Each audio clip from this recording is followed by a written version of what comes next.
Welcome. It is your boy Mike, and this is the Raptors Weekly Podcast, where, of course, I talk about my favorite team, the team that some of you love to hate, some of you just love, the Toronto Raptors.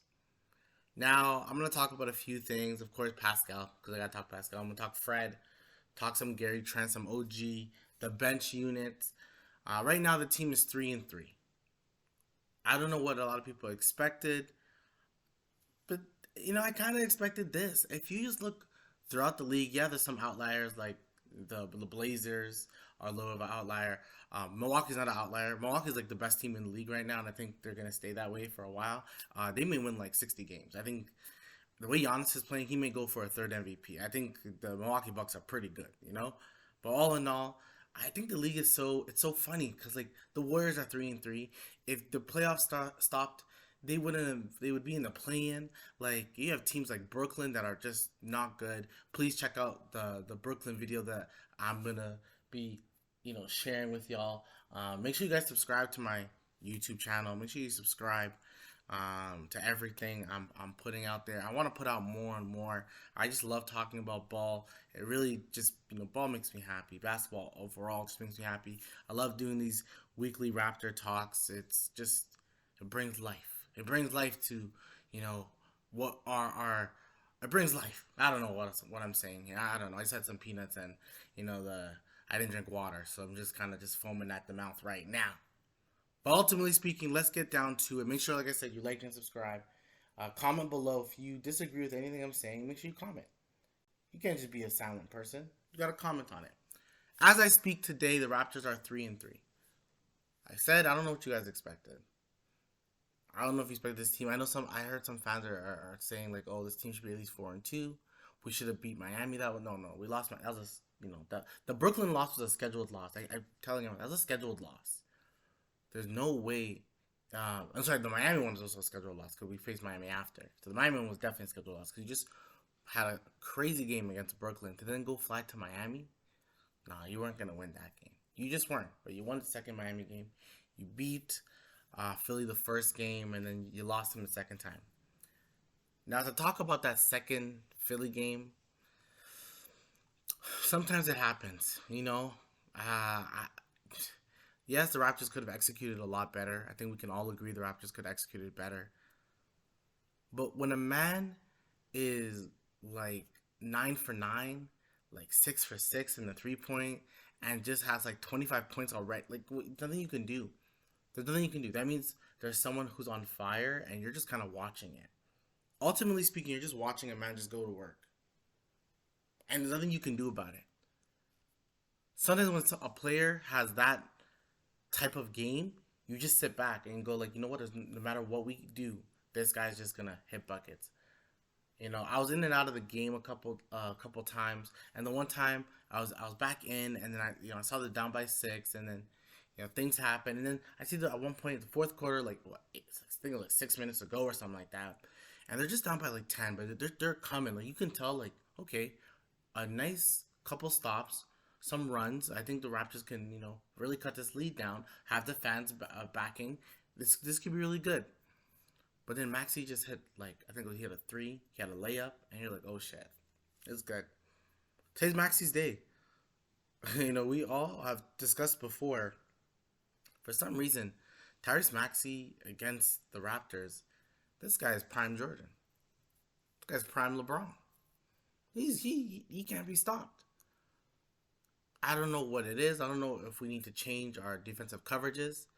He's quick, and it's funny because Kyle had the same issue that Fred, to me, currently has, is because they're shorter. I think when they have a quick guard on them, they can't beat a quick guard. Like the quick guard's just quicker, right? And Tyrese Maxey is a mismatch for a lot of people. And he's talented, right? He's young, he's quick, he's fast. Like the man's gonna get to the basket. And Harden didn't do a lot. He didn't do a lot. Harden was doing a lot this whole season. I think he's been played pretty well, and he was okay during the game. He really was. But then you think about the Raptors with no Embiid, you really expected a better effort. And I always, you look at Twitter. I watch other Raptors post, and I don't think I'm ever going to be that person that's going to be, really harping on Raptors performances. I'm really not. I'm not gonna attack anyone. I'm not gonna go at them. It's just not who I am. Sometimes it just happens. Sometimes, honestly, when you play ball, there's just some days that someone's just hot. Like he's just hot. There's nothing you can do. When someone's shooting a flamethrower, it's hard. You can. This is not football. You can't just hit him so he's not hot. You can't break his hands. You gotta play open. You gotta try your best on D. Have good defensive coverages, and that's all you can do. Your defensive scheme was matched for Embiid, and with no Embiid, you thought you could have played one on one, man to man, and it just didn't work out. It comes down to the fact that it just didn't work out. Now, in saying all that, what we can say is, Pascal still played pretty well. G had a good game. Fred did not. Fred did not have a good game. Before I get to Fred and last game, just to put a nail on on the Raptors and Philly, you know what? If it was a 7-game series, I think that series would still go probably 7. Maybe you change the matchup. The thing is, there's only so much you can do, right? You can't move Fred away from Maxey, because if you move him from Maxey, who's he gonna guard? PJ Tucker, maybe? Like, then you're really changing up everything. You put Fred on PJ, then you somehow put OG on that'd be hard. Put OG on Maxey, then you put Pascal on Harden, or you put Gary on Harden. I don't know. It's just when I think of Harden saw Gary Trent, he's not gonna think Harden has no fear of anybody, right? So I think if he saw Gary Trent, it'd be a little harder. So I think it is what it is. I think Maxey's just one of those matchups that I think the Raptors are not gonna win. I think if we're in a playoff series, I think what they did last game, let Embiid score 30, let Maxey score 30, stop everyone else. Stop the corner threes from Harris, stop the corner threes from PJ Tucker, stop Harden from penetrating to the basket, drawing fouls, stop that. I think you'll be okay, right? I do think when you're facing Embiid, you have to play solid, you play double team, but if you're going to give Embiid a bunch of shots, like, you want him to shoot, but you don't sort of want foul trouble. So if Embiid's going to have a bunch of layups, a bunch of dunks, to me, that's fine. Just play defense with everyone else. Embiid's not going to play 40 minutes. He's going to get tired eventually. Put Embiid in foul trouble. Make Embiid run. The better the team will be. That's how I see it.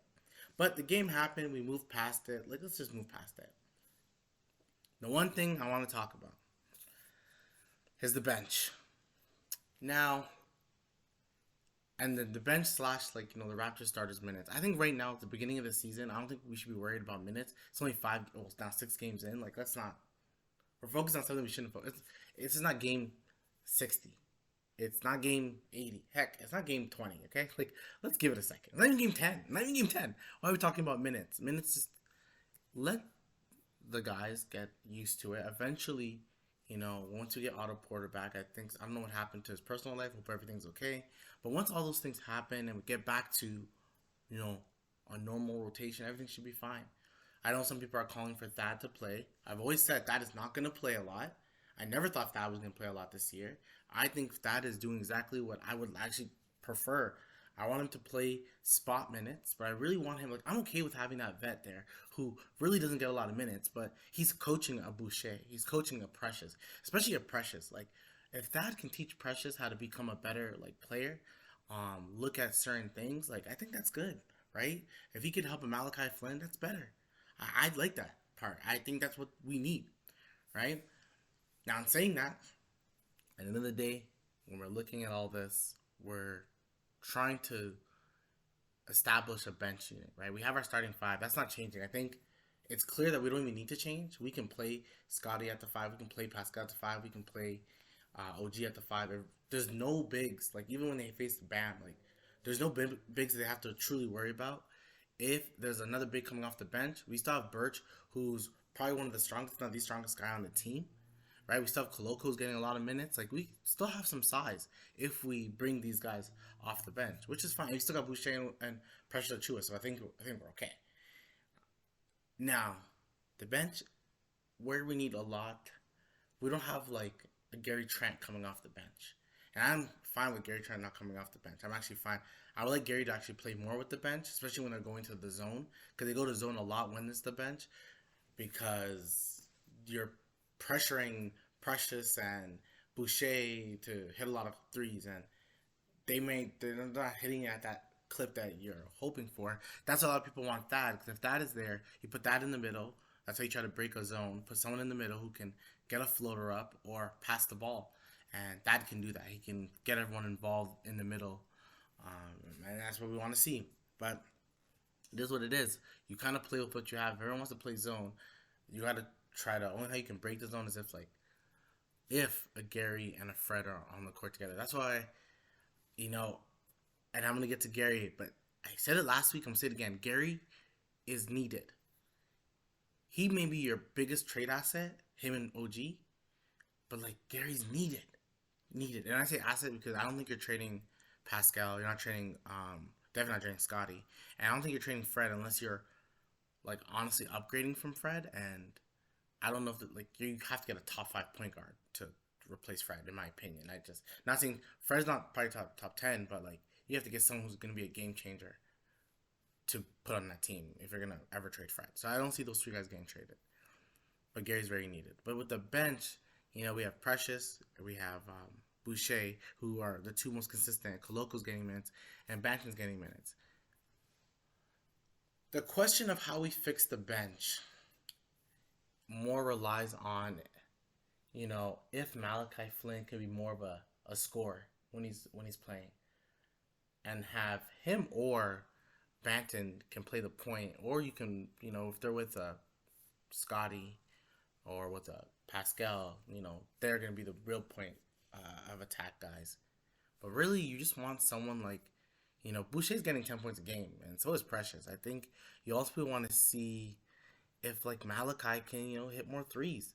And he has hit threes to me pretty well. I can check the stats of it, but I'm pretty sure Malachi has hit the 3 well. I'm gonna do something that most podcasts they always say don't do this. Let me just do it real quick. His right now, which is a very small sample size. I think it's a very small sample size, but it's 60%. But I just think Malachi, he's probably a 39% 3-point shooter. So I want to see more of that. I believe that if we can get a Malachi to become more of a scorer off the bench, that'd be better for the team. I think that's what we need to see. So I think my eye test, I'm not going to focus too much on analytics. I'm not like that. But my eye test is saying, let Malachi, when he's with the bench unit, flamethrow it. Keep shooting. Why not? Keep shooting. Let Banton be your fast, quick guy who can, break the defense down, see if he can drive and get an easy bucket, play, of course, transition defense, all those things, right? That's what Banton's for. But to me, you play Banton and Flynn more, so we can give a Fred less minutes, right? But you play a Banton and Flynn more, you exploit Flynn's ability to shoot, right? You exploit Banton's ability to create. You have Boucher, you have Precious, who can get the rebounds. If you're putting a Thad here, a Birch, you have guys who can do a lot of the dirty work. So I just think, I don't think the bench is the biggest issue. I think there's ways to fix the bench. And my way of fixing it is let them play. I can deal with some losses, so to speak. Of course, you never really want to lose. But I'm okay with experimenting. If we gotta go 10 deep, we go 10 deep. If we gotta go 11 deep, we go 11 deep. I'm okay with it. But I'm the Raptor fan that's okay with developing people to eventually realize what you have. Give it 10 games. Honestly, give it 10 games. See what you have in Batten. See what you have in Flynn. Yes, they're getting minutes, but they're getting 5 minutes a game. Give them legit 11 minutes a game. 11 to 15 minutes. Give them all. Reduce Pascal, and it sucks more saying about Pascal because Pascal's just been phenomenal, right? He's been phenomenal. Besides his free throws, been pretty good. And so is Gary. I think Scotty's been good. I think Fred's been good. OG, it's coming, right? I think what you all expect from OG is a little different, but that's what I would want to see. I want to see more Malachi. Get Malachi more minutes. Get Banton more minutes. That's how I think you're gonna help. a lot of it's confidence, right? the When you look at the bench mob years back, there's just a lot of confidence. People forget that Fred VanVleet was like third in six man of the year voting like a few years back. Even I forget to think about that. Like he was third. The bench mob year, he was third, right? Everyone believed Pascal was going to be a breakout star after the bench mob because you gotta let them do it. Banton was a standout for most of the things he did all summer. Let him stand out, you know. And I know we like to have an 8 man rotation or sometimes go shorter than that, but I think you know we shouldn't. Luckily, I think the next few games we may be able to exploit. I think we're playing teams who I think some would say are a little easier. I'm not a big fan of Atlanta. If you look at Atlanta's schedule, I know Atlanta, I believe, is like 4-1. If you look at their schedule, there's no one that they faced that was that difficult. But I think the Raptors' next games are Atlanta, San Antonio, Dallas, two Chicago games, just and that. But let's say from today, as I'm doing this on a Sunday, to next Sunday, they have there's some winnable games. I think Atlanta's winnable. I definitely think Dallas is winnable. I definitely think San Antonio is winnable. And I think Chicago could be winnable, but it's hard.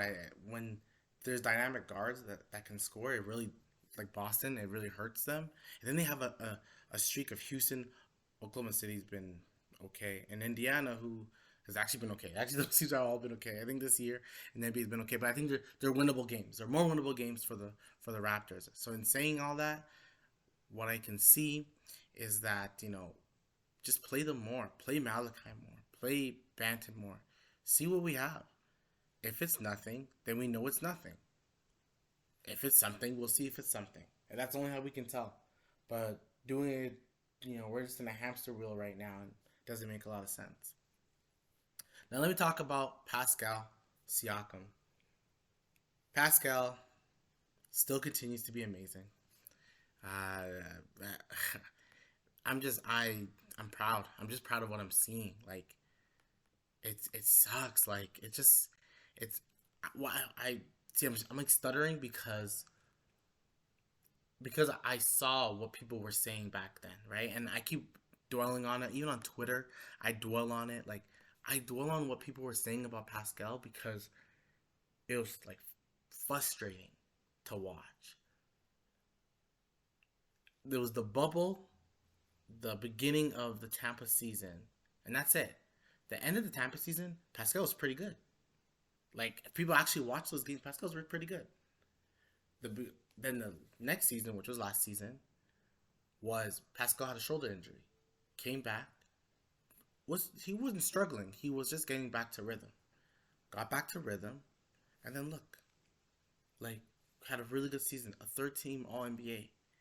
Mind you, that bubble season, like the year of the bubble, Pascal was second team All NBA that year. Let's like people forget.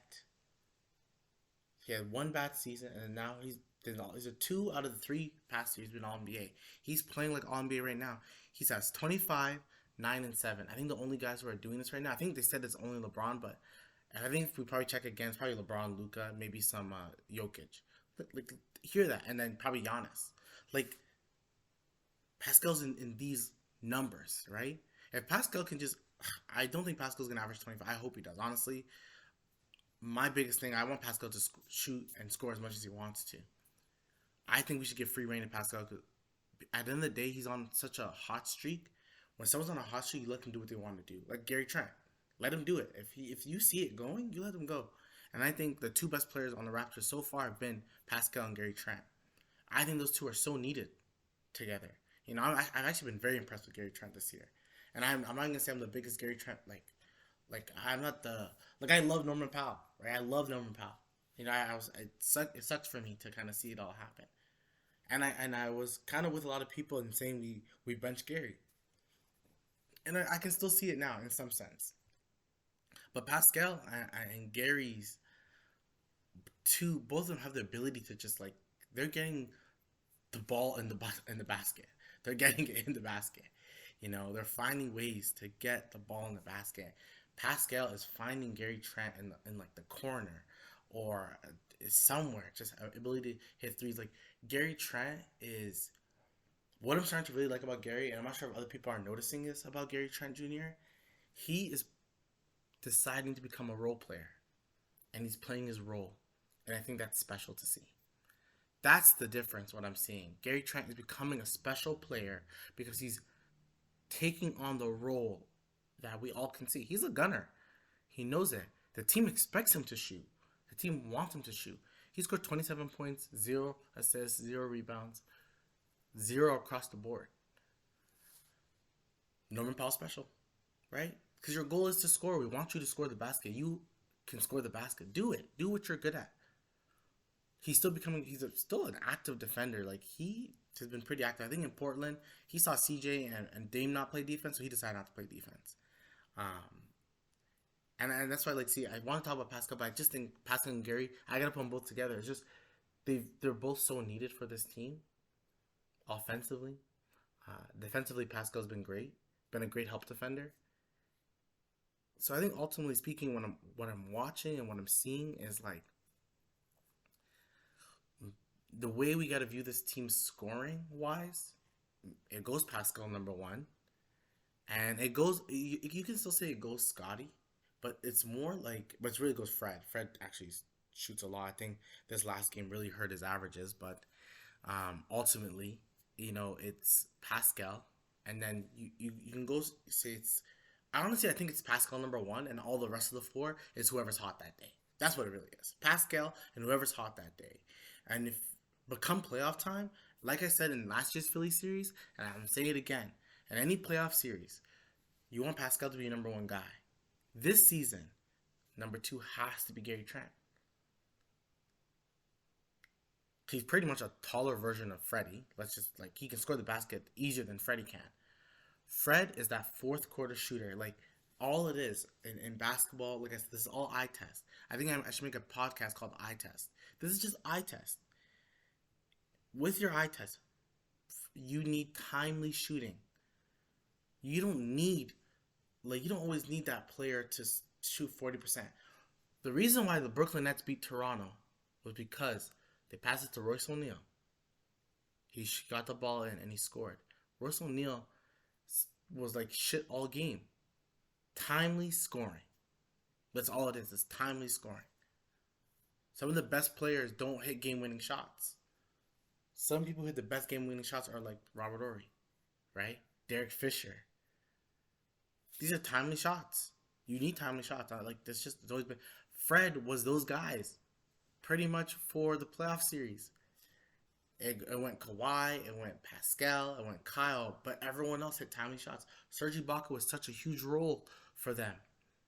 Helped them win against like Milwaukee. Helped them win a game against Golden State because of timely scoring.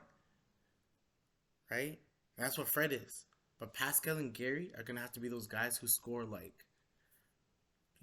20 to 30 points a game in the playoffs. Too early to talk about playoffs. I'm just saying that's what you're looking for. Let me move on to OG. I didn't plan to have a really long podcast. I could just talk about the Raptors for hours. I think I'm going to probably send an email out to some Raptor people. Some people who talk about the Raptors who I actually do respect.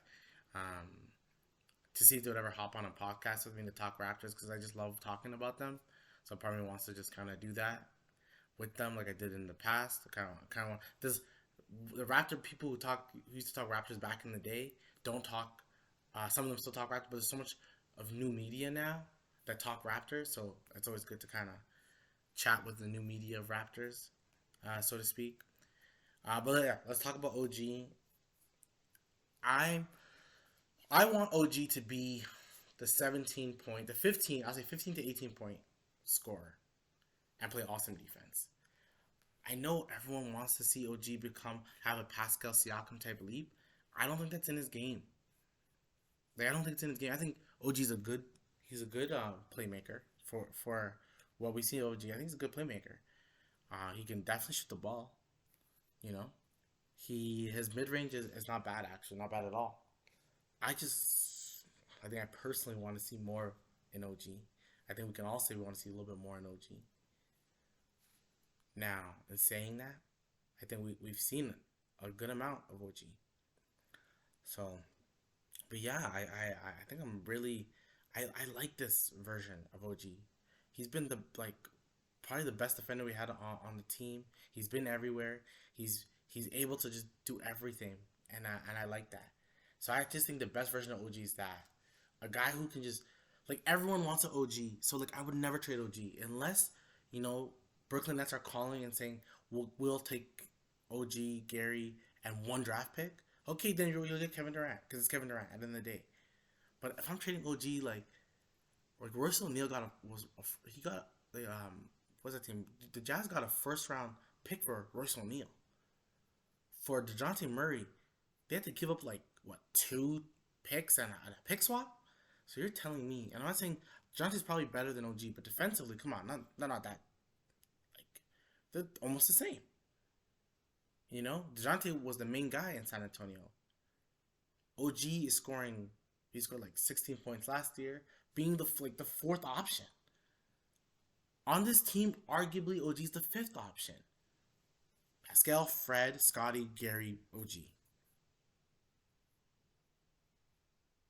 I think if Fred didn't have a stinker, you would look at the points per game, and OG's the fifth option. So it's not like it's not there. We see it. I love what I'm seeing from OG because I think that's the best version of OG. I think a lot of people want OG to have a special breakout, but that's just not it. That's just not him. Scotty Barnes, real quickly. I said it from like my expectations. I didn't have a lot of expectation of him. I've said it before and I'll say it again. He's a really good player. No doubt about that. There's never been a doubt. It's his second season. I didn't expect like a breakout. I expect a breakout like coming up like next year, the following year, when he honestly takes the mantle of this team. I expect that from him. But I'm not expecting it now. I expect him just to kind of ease everything in. I like his. I wish he, I want him to. Honestly, if Scotty can average 15, if he can do like a 15, 5, and 5, I'd be pretty happy. I think Scotty is. I may make a video one day, but he's almost like a hybrid of Draymond Green and Giannis. But he may not be Giannis in the dominance. Maybe one day, you never know. You never know with the trajectory of players. And I think he's like Draymond. I think he's almost Draymond with a better shot. And Draymond, like he's like Draymond now to me. Like he's Draymond now. Good defender. Can talk on D. And the things that it's what I like about this Raptors team. Precious has said it. Scotty said it. And OG said it. And even I think Fred said it. They all want to be like first team All NBA. They all want to be the defensive player of the year. So having that mentality that everyone wants to kind of be, especially in the defensive side of things, everyone wants to be it. It's good to see. But I think with Ultimate Scotty, my main purpose of talking about him is I think he's having a quality season.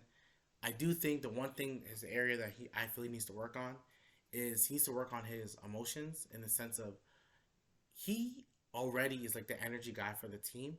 He brings the smiles for the team. So if he lacks energy, then it's only going to hurt the team. So I think when he has the energy, this team is always better. So I think he has to always realize that, like, he's the energy guy on the team. So when he has it, everyone's pumped up. If he doesn't have it, then no one's pumped up. I already discussed the fact that, this week's schedule, next game is against Atlanta, then in San Antonio. I definitely think we can beat Atlanta. Not a fan of the team as a whole. Like I said, we have 6 games. We have 6 games left. No, sorry. Is it 6 games? 5 games. Why would I say 6? There's no back-to-back, I don't think. It's, San Antonio, Atlanta, Dallas. It's 4 games. My brain. From now to that. Worst case scenario, we're 2-2. Best case scenario, we're 3-1. Maybe the Chicago one, but we'll see. I'll probably do a podcast after that Chicago game. It's a back-to-back. So most likely one team's going to win one, the other team's going to win the other. It just all depends on who's the first one, And it's also good to have a Sunday game. I'm so used to having Raptors games on Sundays, and you don't get that. You normally get football and Raptors games, so it's always nice to have, but we don't have that today. And as I'm recording it, you guys are going to listen to this on Monday, hopefully, and, enjoy it. You listen to it on your ride home, listen to it working out. That's why I listen to podcasts while working out, so like you can do all that stuff. I hope to do probably another Raptors podcast midweek. Why not? just talk about something I'm probably seeing with them, what I like, what I don't like, which is, once again, I may make my mid. I'm honestly thinking it's calling it eye test because I'm not analytically driven. I'm really not. I can talk X's and O's with anyone if I want to, but I'm, a Raptor fan, and then I want to be a broadcaster.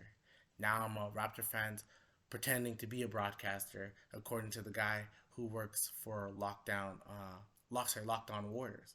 He doesn't like people like me. But at the end of the day, we all start off as fans before we started talking it professionally. So it is what it is. But I'm hoping you guys enjoy this podcast. I hope Raptors have a good, fun week. We don't know how it's going to turn out, but we all hope it's good. We hope it's 3-1. Make sure you like, make sure you subscribe, and I will talk to you guys again very soon.